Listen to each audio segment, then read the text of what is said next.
Hey guys, welcome back to another episode of Motorsport Manager. I can't quite believe how many problems I've had recording this series. Well, as you may have noticed over the last couple of days, some of these videos went out without any audio, and I'm like, okay then, how did that happen?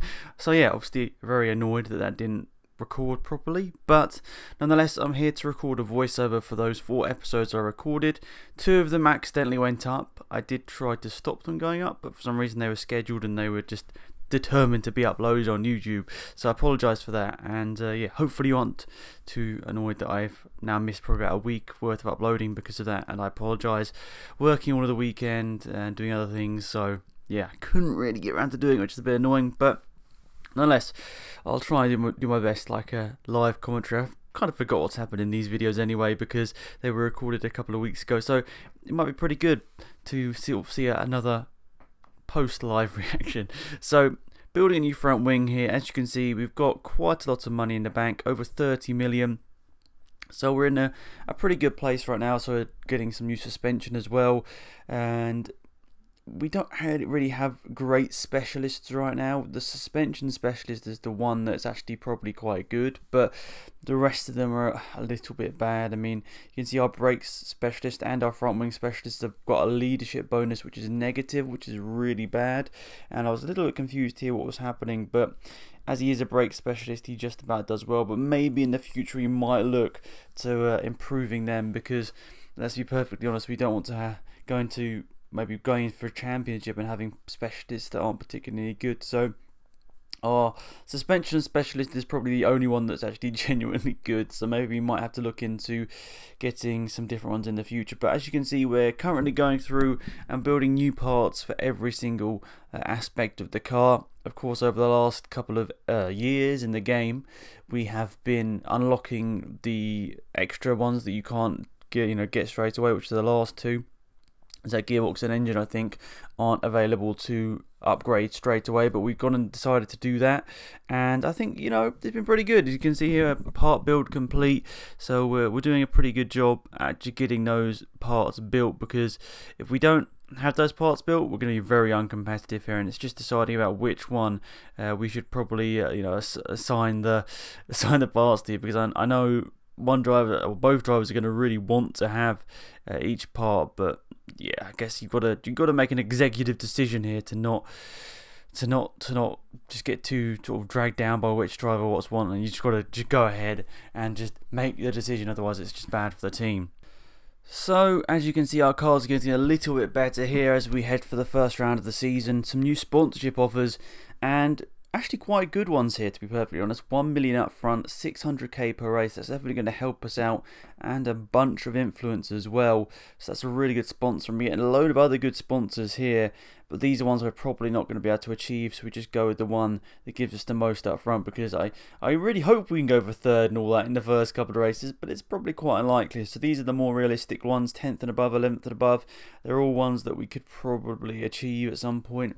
So we go with that one there. It might offer us 350 if we achieve it. So I'm pretty happy. Going into the first race of the season, it says there 5th best car on the grid, 4th best driver lineup on the grid. I was having a quick look here at the drivers. Obviously, Brad Walker, who raced for us last year, he's one of the recommended drivers for us here, and I think Kjurvich as well. But no, I can't even speak properly now. Nonetheless, we are going into the first race of the season here, and we're going to go 10th and above for our objective, because as much as I would like to go third or above or first, I don't think it's highly realistic going into this first race in Formula 1 to be aiming to race straight away. And you can see there, I was just checking whether it was recording. For some reason, it was recording alright, just the sound wasn't working. Just a little bit annoying. We'll just stop talking about that. So, of course, the big thing now will be getting the right setup for these races here.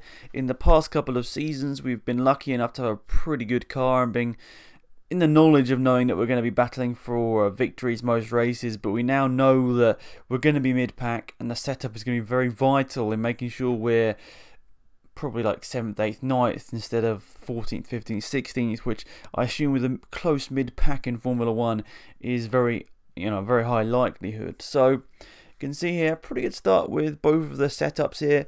What's it going to be? Nixon. Nixon's going to get 52, and we risked it there and just about got up to 54 there right at the end. So both drivers heading out on track there for their first laps in Formula 1. So Stewart and Nixon are the two drivers that I decided to keep into this season, as you would have seen in the last proper episode that was recorded and uploaded here. And I was always a little bit unsure about who to keep, because obviously we had we probably had 5 good drivers. I think we did one driver in our team that wasn't particularly great in our secondary team. You'd have seen in the last couple of seasons of the series who that was. Yeah, so it was easy to get rid of them, but then we had 5 drivers that it was very hard to pick from. And Nixon, I think, was our best driver overall.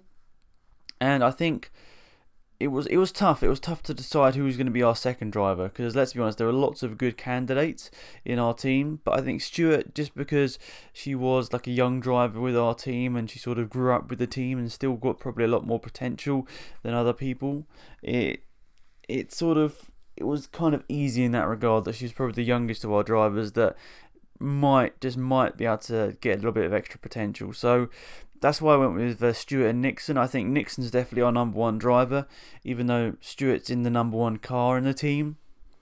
I tried to offset it a little bit because I knew that Stewart was probably going to be a little bit slower this season and maybe a little bit of bedding in time, getting used to the cars, whereas Nixon seems to have just jumped into it straight away. And it might be pretty apparent already that there's quite a big gulf between the top 3 teams and then 4th, 5th, 6th, 7th best teams, and you can see that in the times there. So there's 7/10 of a second between 6th place on the grid and 7th place on the grid where we're currently sitting at, and it's a little bit annoying, but it's a bit like real life F1. And then you've got 1 second separating 7th down to sort of 14th, 15th. So that is close. That is close. I mean, 1 second in it, that could really separate, that could really bunch up the whole of the mid-pack. If someone down there in like 16th or 17th gets a good start and does a good strategy, there's a real high likelihood they could really get points.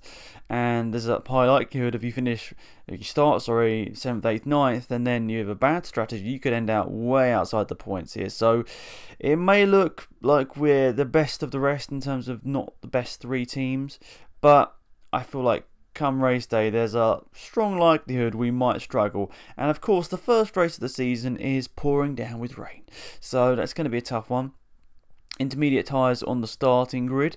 So starting 7th with Nixon, 1.4 off the pace, and 9th place with Stewart, who's a little bit back, a few tenths further back. So the lights coming on the screen, at the top of your screen, and away we go here for the first race in Formula 1. Nixon's had a fantastic start, briefly up to 5th place there, up to 4th place again there. It's all switching about here on the opening laps of this race. Of course, it's pretty likely in the first couple of laps of this race that people are going to be jumping all over the place. But Carlos saying, wow, great start from him.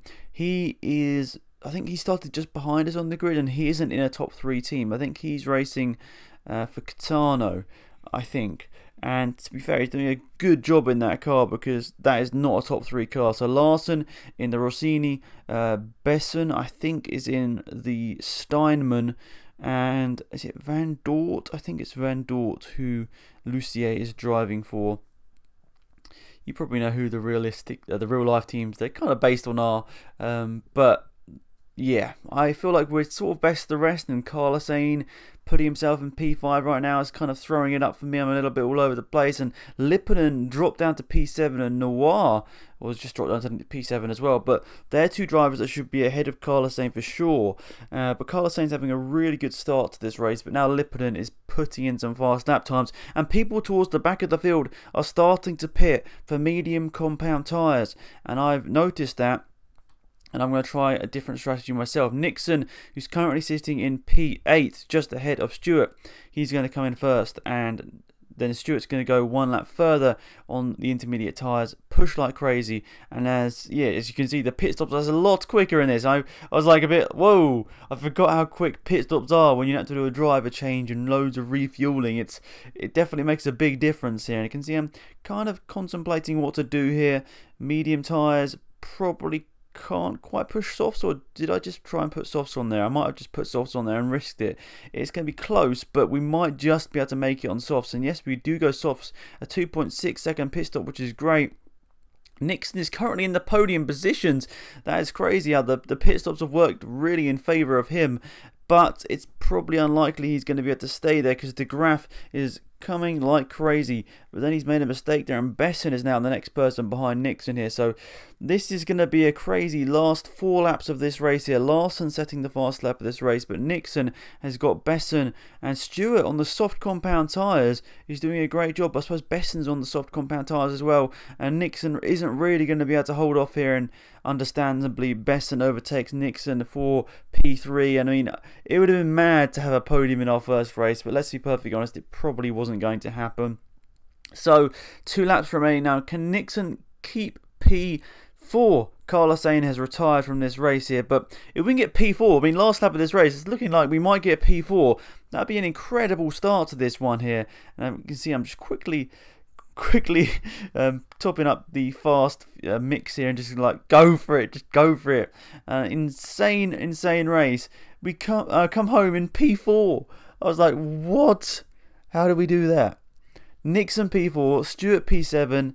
I beat a Rossini, a Van Dort and a Steinman in that race. So we beat 3 of the top cars. Incredible stuff. And they all finished. It wasn't like they retired either. So that's a fantastic race for us there. Pitting, as you can see, 1 lap early, I think helped us out. And going on to the mediums instead of the softs with Nixon, I think actually did help because he was able to push a little bit towards the end of the race. And only 1 point behind Steinman in the standings. I'm pretty happy with that. And as you can see, everyone in front of me had podiums. Rossini won that race and obviously leading the standings in both drivers and constructors. But I was buzzing after that race. I was like, oh my goodness, we might be able to actually challenge these guys a little bit this season if we just are a bit clever with our strategy here. So looking down to APS, Mikhailovic, Costos, Reyfus, Gibson, Nightingale are your top 5 in the APS series. But for me, I was like, wow, I can't believe we've just done that in our first race in Formula 1. That really is good. And as you can see, Nixon gets the happy trait, understandably. And we can get a bonus here, and that's plus 10 performance on all parts. So I'll be taking that very quickly. 500k is definitely worth that. But there we are. Another part in our whole just field of suppliers now. It's just building up. We're nearly there. I mean, 15 out of 24. We're what, 2/3 of the way through it now, so that's really good. Nearly 2/3 of the way through it. But as you can see here, new parts being put on the car here, more parts being completed.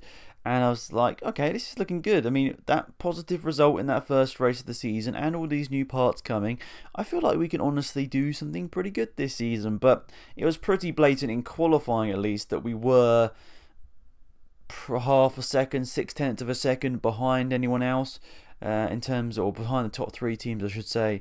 Rossini, or Panther, not Van Dort. Van Dort's, I think, the Force India. Maybe, I don't know. But yes, a Panther. Scuderia, Rossini, Panther, and Steinman are definitely the best 3 teams. A little bit like real life. But I was just having a quick look through the drivers and just seeing, what the options were. And this is what I was doing. I was just favoriting myself because I think I was saying at this point, it'd be really funny if I got to a point in my career in this game where I was really good and I was able to just hire a mediocre driver like myself in the game, and just, yeah, if we can get to a point in the game where I'm good enough to hire myself and win the championship, that's the aim. And I was looking at my stats there, 2 points in 8 or 9 seasons is pretty terrible, but for some reason I keep getting employed in the game. So I appreciate all the lads out there that were supporting me. Thanks to all the fans. Obviously the sponsor appeal is definitely helping in that regard. Probably not. Anyway, thanks for watching, guys. Hopefully you enjoyed the video. I apologise for having to do a voiceover after it. See you guys around soon. It's Max, I'm out here. Goodbye.